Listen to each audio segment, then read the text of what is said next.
Welcome to the Selling Show, where we unpack, repack, and break down exactly how top experts sell their ideas, their value, and their services. This is your host, David Newman, and you are in the right place if you want better clients, bigger deals, and higher fees.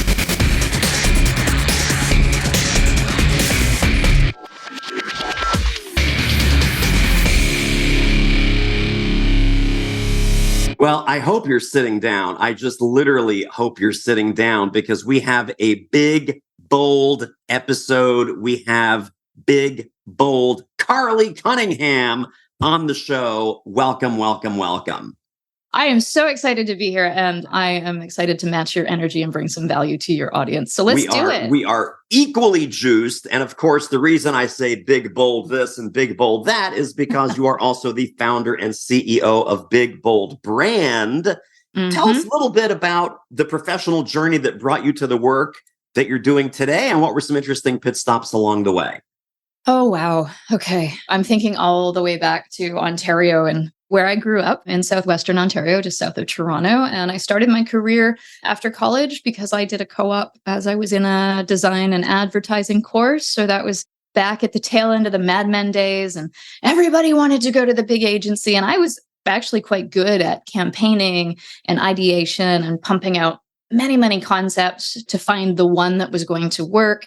However, I was super intimidated by the culture back then. It was like, you're going to work 20-hour days, and if you don't succeed, they're going to kick you out the back door and maybe hand you a box full of your stuff. And I was like, whoa, for someone who is from the small town of Cambridge, Ontario, that was a little intimidating. So I kind of circled the edges of that. And I had the pleasure of working for some amazing agencies. I started my career in tech in an agency who served only tech firms. So back in the day, before anybody knew what a BlackBerry was, we worked with RIM, we worked with OpenText, we worked with Descartes, all the original POS systems, all the original web browsers. Like, there was just so much going on in that space. It was really, really exciting.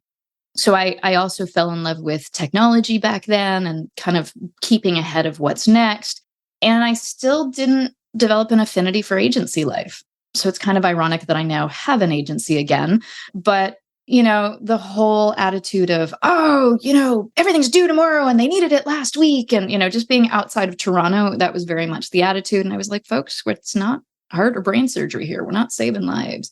And so, that high pressure agency life didn't really appeal to me. And at the same time, something that's really interesting to parallel that part of my career is that I started mountain biking. And I got pulled into racing, and I ended up very quickly racing for the only all-women's national mountain bike team in Canada. And so my life has also always been about sport and performance and results. So fast forward, moved out to British Columbia, 3 bikes strapped to the back of my car, whatever fit in the back of it to improve my Canadian mountain bike standing. It was never a seed in my own mind about going to the Olympics, but people needed to understand, well, why are you doing this? Like, are you going to go to the Olympics? And if I couldn't give them that answer, they would look at me kind of funny and just be like, it was my fear of being judged of, oh, you're just wasting your time playing. But I'd always been in sport. And so I think seeking sport and seeking the structure of sport and seeking the competitiveness and the community of sport all parallels what I love to do in business. So fast forward, owned and started a couple agencies of my own, one with a business partner, learned some really important rules about what not to choose in a business partner. And over the years, I just picked up all the things and how to build a marketing agency, how to build a digital agency, how to build, all the things colliding as I stayed ahead on tech. Plus, I was still not competing anymore because when I moved out to Canada, I burnt myself out with adrenal fatigue. So lots of lessons from the trail there. Stress plus stress does not equal anything but burnout. So I've had this really interesting and business career, but it's always been about how can we drive results for our clients. And I fell in love with branding. And this is kind of the key turning point for where I am now, is I fell in love with branding and helping folks figure out who they are and how their business shows up and what they stand for, and getting their core messaging together so that business owners and their teams can really stand in the confidence of who they are and how they're different. And the question that always plagued me, and you said fairy dust earlier in our green room, was, does this fluffy stuff really work? And it drove me crazy And so I sought out to see, well, why are business owners asking this? Like, what are they not getting from investing in this thing that nobody really knows what the definition of branding is? Any talk that I do, I'll ask the people in the room to get a kind of point of where are they at in the evolution of how they understand brand and how they're implementing it. If I ask 10 people, I get 10 different answers. So the misunderstanding of brand, and really it's the misunderstanding of how to get to that clarity and then what to do with that clarity is really where it was falling down. So it's the change management piece on the end of it when you're handing over these, what people tend to look at as words on a page. We're actually handing over a set of tools, but we need to teach them how to use. So that's where I am today. I help business owners get clarity, develop the strategy and the tools to move their business forward with power and confidence. And some of that looks like branding. Yeah. Wow. I totally love that. So true confession time. And I've mentioned this on maybe a handful of episodes. In my first book, in the Do It Marketing book, I actually have a little micro chapter called Branding is BS. And it's for exactly the reasons that you're talking about. And again, this is, the quote in big air quotes, the branding consultants that are like, we're going to do a mood board. And what if your business was a car? What kind of car would it be? Would it be a BMW, a Ferrari, a minivan? And then let's do your color palette. And it's like, oh my God. So because branding is this amorphous thing that probably 80% of the time is handled badly by branding firms and quote unquote branding agencies, you have it exactly right. You have it 1000% right. And I'm paraphrasing, and feel free to, if I didn't get this right or you disagree, please let me know. Reading your website, reading kind of how you work and all of the amazing kind of breakdowns that you have on bigboldbrand.com, branding is sort of an outcome of strategy, that you have to do the strategy first. It's a thinking exercise. It's a directional exercise. It's a, what business are you in? What business are you really in? No, what business are you really, really, really in? The way that I think you approach it, it's so vitally important to do this from the inside out and not to slap things on from the outside that sound good or sound clever or isn't that a cute name? And, oh, look, it's a pun. And let's have a puppy as the mascot. And it's like, no. So I just have to publicly announce that even though I still feel branding is BS, and I do say in that. Okay, let's play with that. There's a small handful of practitioners that are doing it right. And you, my friend, are one of them. Thank you. I'm honored that you saw that from the outside of our website. Yes. Yeah. I mean, okay. So I'm serious. Let's play with the doubts that you have about why brand is BS. So I can see it in a CEO's or the leadership team's face as I'm sitting across, and this is what I got tired of, sitting across the table from them. I've been referred in by a colleague of theirs, someone they greatly trust, usually like a tech group, or in the US, it's Vistage, K Forums, like EO. They've said, Sandeep, I have these problems. So they're having this conversation with their mastermind partner. Sandeep, I'm having these problems in my business. Have you been through this? And Sandeep says, sure, Jackie, let me tell you about how we solve that. And if you really want to solve that in your business, call Karley. And here's some of the results we got. So they come into me with this powerful referral, and yet they're still sitting across from me through the sales meetings, especially as we're just about to close. And if they don't say these words, and I've encountered them more often than not, and I'm going to use an expletive, so I hope that's okay, or you might have to beat me out. Does this fluffy really work?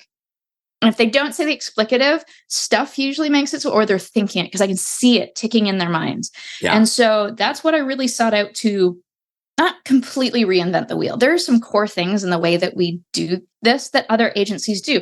Do we do the character type mood board? Yes, that is one small component, but then we also show them how to use that tool. So I'm off on a ramble.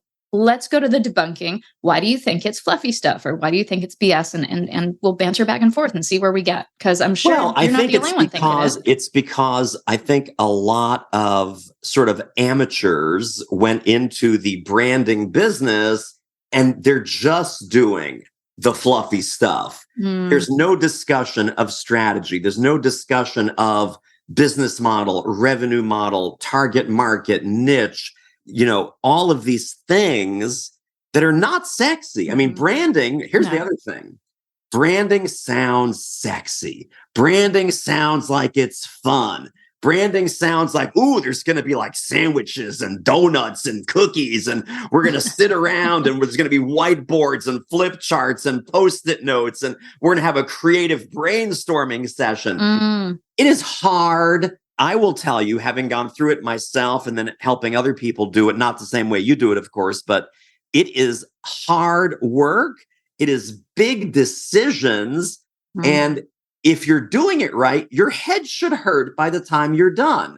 Not you're you, 100% right. But you, the client. No, everybody's head hurts. I kid you not. Who are we? What are we doing here? Why should people choose us? How are we cooler, better, faster, smarter than any competing and alternative company or product or service? These are not easy questions. They're very hard questions. Then we get to do the fun stuff. But only then do we get to do the fun stuff. It's like, ooh, taglines, positioning statement, logo, mood board, color treatment, mascot, if you want a mascot. I'm not against mascots, but I'm against people paying $50,000 and, oh, your mascot's a puppy named Fred. It's like, no, that's not going to help my business day to day. No. Doing it structurally where it becomes the skeletal material of what that business is all about. I think that's the kind of branding that sticks, and that's the kind of branding that lasts. Yeah. And coming back to, everybody's head hurts. In our system, a lot of organizations will do hey, we're going to, like you said, we're going to put you in a room for a full day, or we're going to go and, here, I could take folks to the top of Grouse Mountain, inspire them with the grizzly bears that are up there, inspire them with the view, and I could, run them through a session for 2 days. Great views, inspiring, yada, yada. Here's the thing. It moves too quickly. It doesn't allow for the deep thinking. You're pushing to get through the exercises. So we broke that apart. We found that it didn't work because coming out of that, there's still work to be done, but everybody thinks it's done. Yeah. So then trying to get the stakeholders back on board to be like, no, now we need to refine this. So instead, we go through a process of iteration over 3 to 4 months. And people are like, really? It takes that long? I'm like, yes, but here's the thing.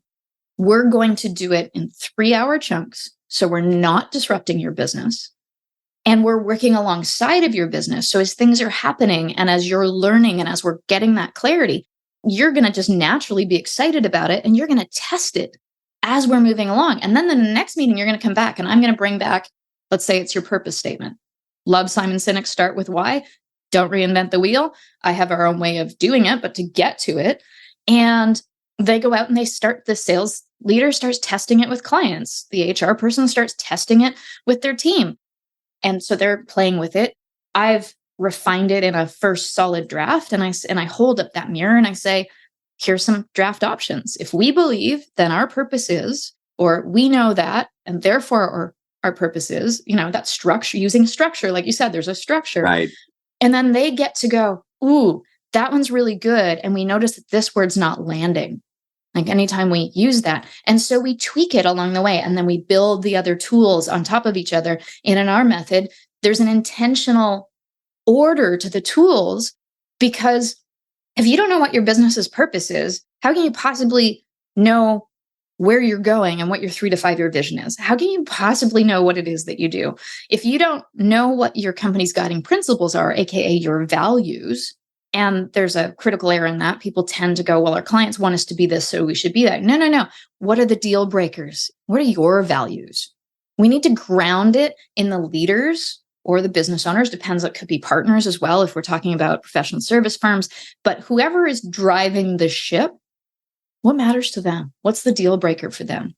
Because if that business isn't aligned to them and it's not grounded and rooted in their reason they broke off from one of the big 5 or the big corporate to start this, that burning desire is not anchored in your brand, it just becomes another job.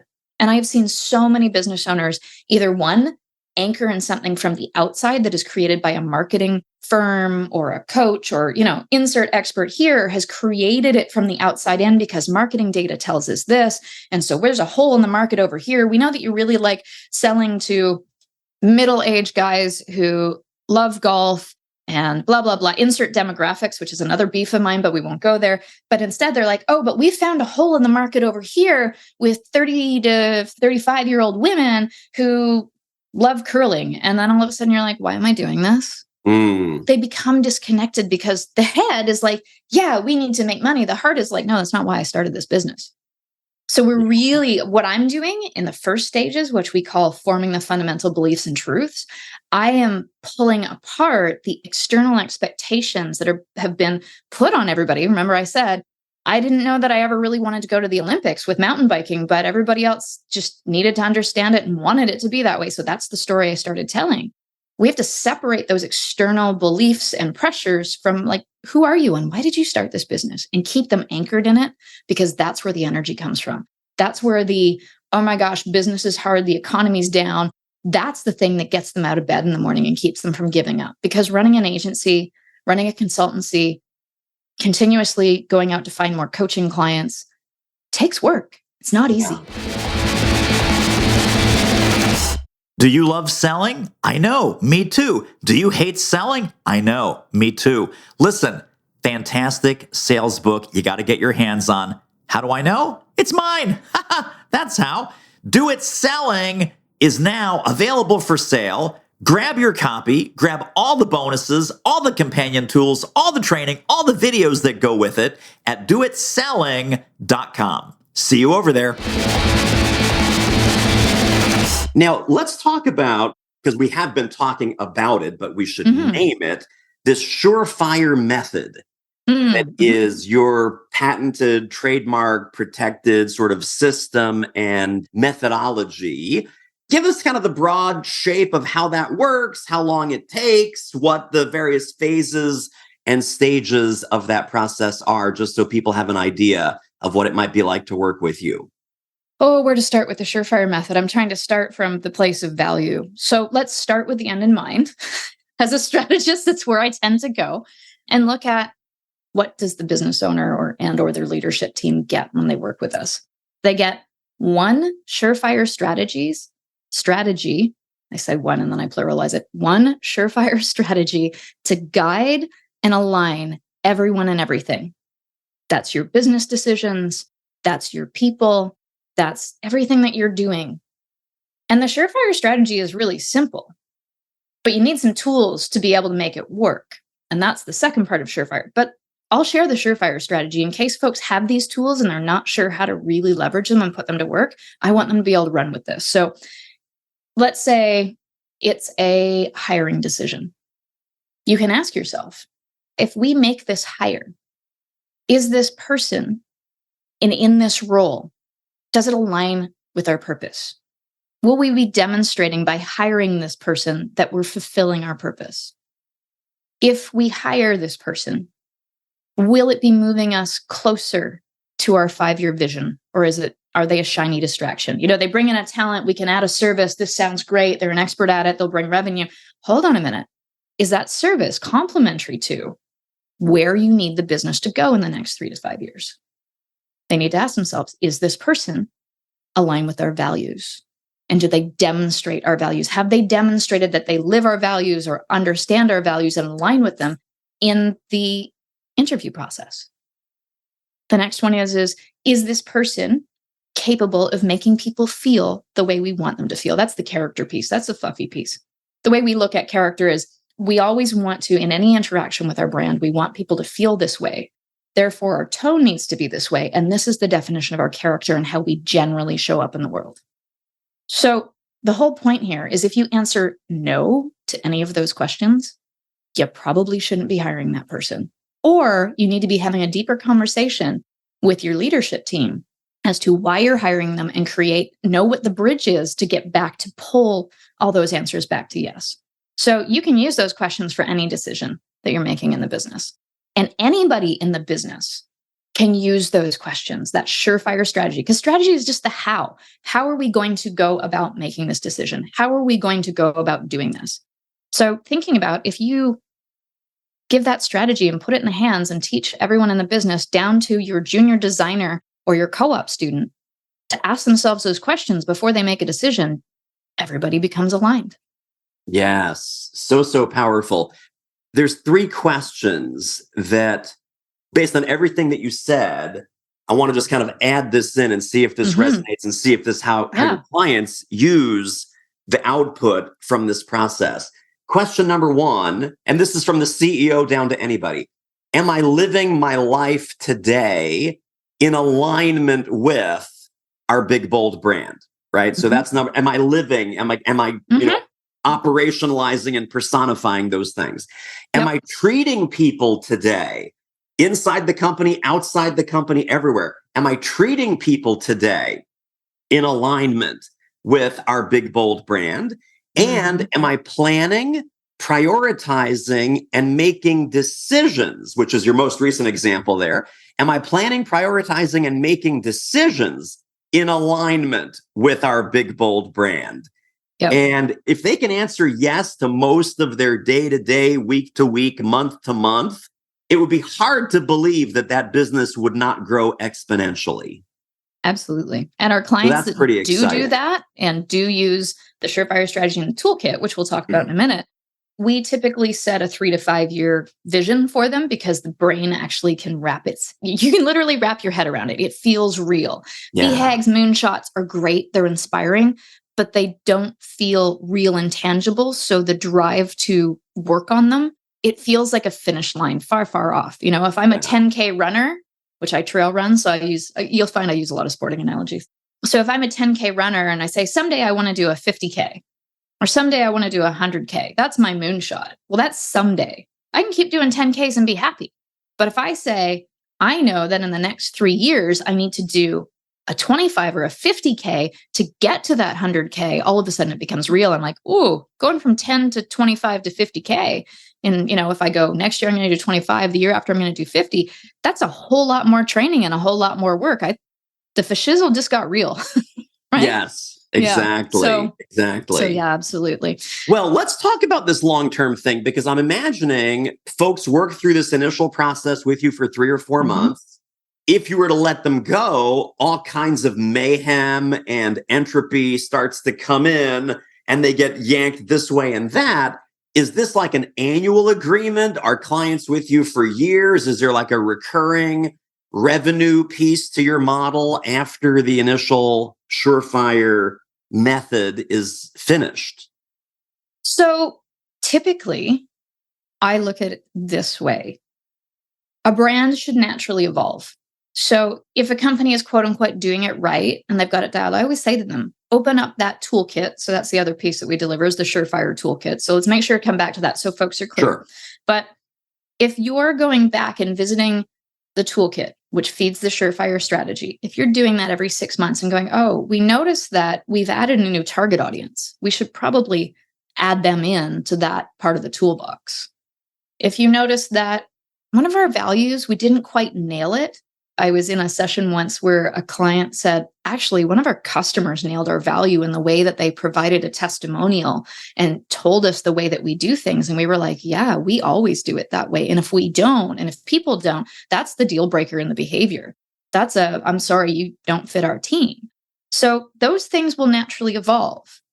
So in our process of developing, we get as clear as we can to create the foundation and we build on that foundation, right? So we build the toolkit. Our clients typically work with us for, usually the engagement spreads to about 4 to 6 months, depending on how many people are involved and how deep and big we need to go. If they have 5 target audiences, it's obviously more work than 2. And then we teach them how to use their Surefire tools that are within that toolkit. And they might say to me, can you come in and check in on us in a few months and see how we're doing? In those few months, they might find themselves a little bit lost and saying, well, now we find that we need the execution plan. So then we go into more of a strategic planning mode and we develop an annual strategic execution plan for integrating and activating their big, bold brand or surefire tools and strategy. But often it's bigger than that. They're saying, we know that we need to do this, but we also have these other important things going on in the company. So we'll elevate it to developing a full, company-wide, these are our 3 big goals, and here's how we're going to achieve them. And we're anchoring it with their surefire tools and their strategy. Some clients will be like, nope, we've got this. We know how to do the change management and integrate and activate all the tools. And I'm like, great. And I check in with them every 3 to 6 months because I want to pull that case study out of them. I want to find out, again, coming back to value, is this fluffy stuff working for you? Because it is gold. It's not fluffy stuff. It is anchored and rooted in who they are. And so I use a bit of the gamification piece here, and I'm checking in with them to go, okay, so what's better? What's changed? And I go right back to what they told us was the impetus for this project and the problems that they were having at the beginning of the project, like before we ever started work, why they came to me. Oh, we're not attracting enough of our ideal clients. Folks are referring the wrong type of people. And our messaging just isn't clear. I can give you a host of issues that are way beyond marketing issues, which people always think branding is marketing. That's a whole other discussion that maybe is another podcast. Another rant. Another rant for you and I to dig into. So I'm checking in with them to say, well, is that problem now solved? I'm checking in with them to go, okay, if that problem is solved, what's the value to your business? And I'm looking to create what I've figured out have to be long tail equations, I call them. I'm checking in to figure out, well, okay, it's not as easy as marketing to go, we put out this ad, we saw this many responses, and we landed this many clients. Branding's not like that, which is one of the reasons that people do think it's fluffy stuff, because they're like, how the heck do I measure the results? But I'm going, so if your messaging was unclear and it's now clear, and the marketing team is creating better campaigns, how many more ideal prospects are you seeing come into the business? Great. Now that the sales team has the scripts, because we've built that off your core messaging, and they can now talk about who you are, what you do, and how you're different more effectively, and convince clients why you're a better option. How many more clients are we moving into each stage of the sales process? And ultimately, how right fit clients are in your business, and are you charging a premium? So then we can start to attach numbers to those. Now, again, it's deep work, but when our clients start to see the value in the layers of how this comes through, that's the gamification. We're giving them dopamine hits to be like, oh my gosh, we're doing it right. We should keep doing this. And they keep using the tools. So my thing is, I want the case study. I want the proof, because I'm always going to get that question of, what's the value of doing this work? They're going to get the positive dopamine hit and the confidence to keep using it. And that's what creates the acceleration. That's why our clients are achieving their 5-year goals in 2.5 years, or take whatever short-term goals, 3 years, 1.5 years to 2 years. That's why one of our clients, I just got on the horn with them for the same reason of checking in, and they had seen a big fallback during the pandemic, and they wanted to grow by $4 million. So they were at 14 million prior to the pandemic. They slid back to 10 to 11. They set a 5-year goal to get back up to that 14 million, and they've done it in almost a year. Wow. How about right? that? Yeah. And those are the reactions. I'm like, we've done what? Like, they far outpace my expectations. Yeah. It's just so phenomenal. Well, let's do this. Let's talk about the tools. I definitely want to backfill that. And then the exciting thing about the tools, of course, is licensing and certifying those tools to other consultants and agencies. So let's tackle both of those. Give us a breakdown when you say tools, because we've talked about this sort of in passing, and you've asked me several times, David, let's make sure to go back and talk about the tools. Karley, let's talk about the tools. Thank you. I love that. And I love your enthusiasm. So this is so fun. Okay. So the tools, effectively, it's what we used to call brand elements. But again, what is brand and what do you mean by elements, right? So not going to be a surprise to anybody when I say these. I've mentioned some of them already. That is your purpose. Some people call it a mission statement. So in Pam Slim's book, which is How We Met, she calls it a mission statement. In my mind, I don't really care what you want to call it, whatever resonates with your team, whatever's going to stick in their minds. But it's, why does your business exist beyond making a profit? Why did you start this business? Why did you, as an accountant, leave the big 5 to start this smaller firm? Or you left corporate to start this consultancy? Or you felt that you just needed to be a business coach? Why? So then we move to, okay, now that we know your purpose, what are your values? We call them guiding principles. Again, we've tweaked things to make it more memorable, or we tweak things because I have you'll probably find I have a rant about, values is one word, integrity, trust, authenticity. I'm like, no, those are outputs. Those are outputs of living your values or your guiding principles. So purpose, guiding principles. And then we get into 3 to 5 year vision. As I said earlier, we can develop a moonshot. Often they come out and I'll put them in writing for our clients because it's helpful to have them. But we want to anchor the thinking and the timeline in the business owner's head to 3 to 5 years from now, so they feel motivated to run towards that. Then from there, we do character, which could be called essence. That's that, it's the mood board-ish piece, but it's actually not. It's the feelings. How do we want to make people feel? Because every business makes someone feel some way. Wouldn't you like that to be intentional? And then we wrap a character around it. So generally, this is how we show up as a business in the world, which helps guide the team members, which helps them have the right conversations, which helps them engage with clients in the right way. So that's the intrinsic elements of what we're developing, because we're, again, rooting them in who they are and why they started this business and how they want to show up in the world.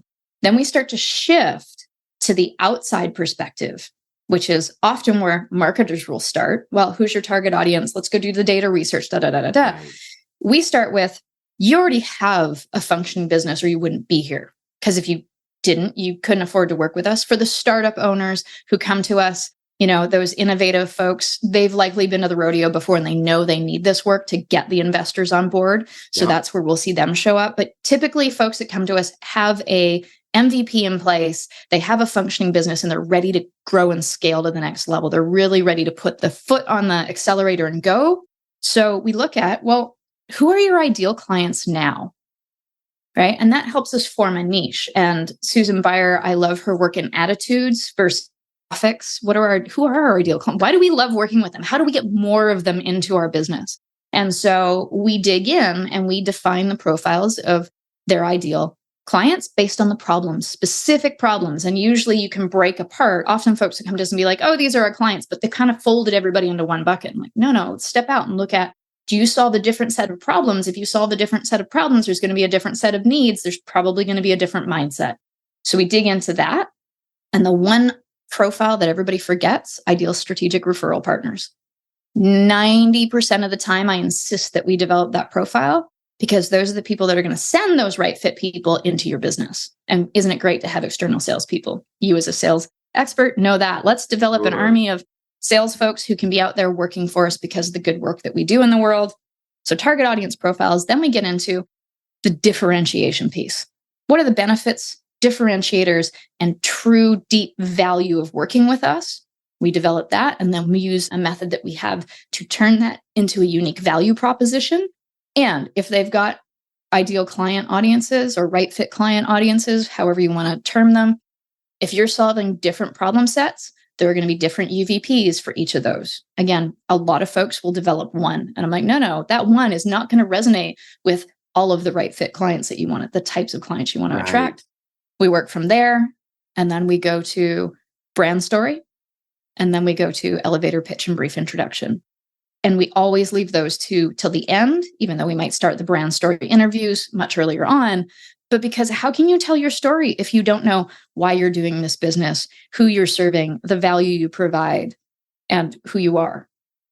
And the same thing with the elevator pitch. It's made up of those same components, just really tightly done. That's why everybody struggles with it. You start your new business, you go to the networking event, and they're like, what's your elevator pitch? And everybody goes, oh, gosh.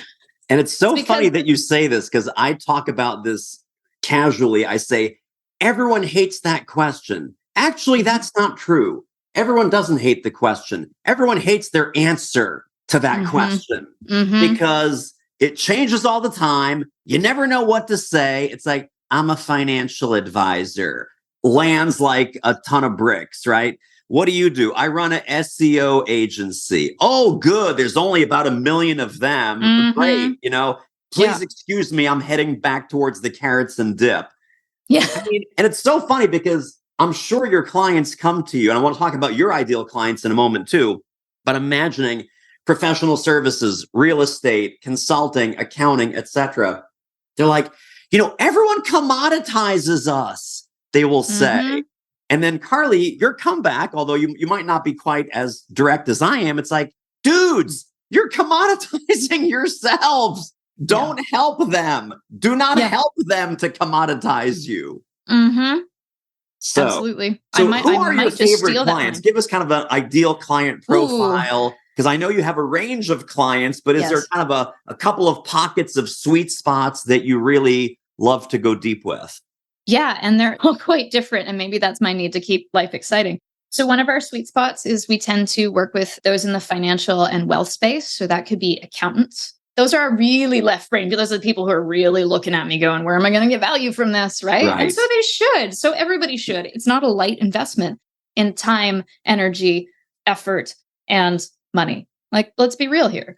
So accounting firms, wealth planners, family offices, love working with them, get a lot of referrals from them. So that's kind of this natural flowing funnel for me. And they're super fun to work with because their industry does a really good job of commoditizing themselves, in their corporate trainings or whatever umbrella they're under, right? So it's really exciting for me. In fact, one of our client sets is within one brand in one office. These are all firms who all work with one another. And the obvious outside answer would be, well, how are you differentiating them? Well, that's easy. They all do this for a different reason. Their why is different. Their values are different. How they want to show up in the world is different. They make it easy for me. I just have to pull it out of them. So wealth space, accountants, those types of folks, they're super fun because they just don't know what they don't know. Right. I also work with innovators, disruptors, and change makers. So they can fall in the B Corp, in the social venture, in the social business space. And the reason I love working with them is they have what I call typically the near far problem. Is they need to be having conversations and meeting their clients where they're at, having these, non-jargony conversations. But these folks have been developing their technologies or working within their PhD, and now they're bringing this product or service to the outside. I say the outside world, meaning outside of their sphere of, we've been doing this research in the lab. Right. And they are, I'm going to back up and you're probably going to lose my voice a little bit, but if you imagine those that are just listening, I'm backing up from the camera and they're back there in their PhD, deep level knowledge, and they're trying to sell from that space. And they're just watching people's eyes glaze over. Yeah. So they need my help to bring them to the near piece of the conversation, to unjargonize, to make it, what is the value if I buy this thing that you're so excited about? Because it's really easy for us to get excited about our things, but the question is what is the value I'm delivering? So I actually call it the Grover problem. Near, far. Nice. Remember Grover, right? Of course. Yeah. So there's those folks. Over here, over there. Yeah. And you can see him running and you can hear his feet going. Exactly. I miss Sesame Street. I need to go watch an episode of that just to bring me back some joy. And then my third audience are agency owners, coaches, and consultants who work in the branding and marketing space. One, I do this work for them because I don't want to say we're terrible at doing it for ourselves. I mean, oh, no, we are. We are. But it's because... Stop the tape. We are terrible at doing this for ourselves. I guarantee there's a good that. reason why. It's, a friend told me once, it's like trying to read your own wine label and ingredients from inside your own bottle. Good luck with that. Right. I can't do it for myself. So I get to do it for other agencies. And it's super exciting in that regard because they truly do understand the value. And still often they look at elements as words on a page to be put in copy. They don't necessarily look at it as a set of tools that can guide and align everyone and everything to accelerate their business. That's the exciting part when I get to work with those folks. And another way that I can serve them is they will often say, we're a digital agency. We don't do what you do. So can we bring you in as a partner? Back to Pam Slim, a PB&J, peanut butter and jelly partner. I love that term. Yes. How do we go together well and make people comfortable and make them feel good and give them what they need? So I can come in as an external partner and work in tandem with them to deliver value for their clients and give them the things that are missing for them to be able to do great digital marketing, build a stellar website, build a great campaign.